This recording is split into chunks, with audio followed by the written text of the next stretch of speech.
Welcome to the Learning Pines YouTube. We hope this video helps. You begin by making a new project and selecting the correct sample rate. This ensures timing and compatibility. Set Cakewalk to use a CO or your interface driver because low latency lets you monitor live without delay. Once done, insert an audio track and assign the physical input, mic or instrument, so Cakewalk receives the signal. Also arm the track for recording. This tells the program which tracks to record. Make sure input levels are healthy.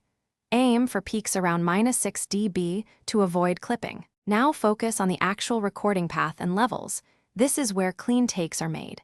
You arm the track and enable input monitoring because you need to hear what you're recording while avoiding feedback.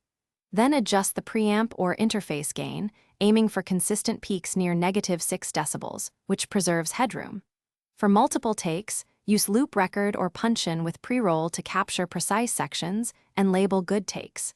If latency appears, tweak buffer size and preferences to trade CPU for responsiveness. Finish by cleaning and mixing. Zoom in, trim clips, apply fades to remove clicks, and comp the best segments into a final take. Use the console or track FX rack to add EQ, compression, and reverb. Apply subtle changes because less often sounds clearer, then balance levels and pan for space. Export via File Export Audio when ready. If you encounter silence, check the audio driver, input/output routing, track arm state, and monitor settings. Rebooting the interface often resolves driver lockups. Thanks for watching. Consider subscribing if we helped you.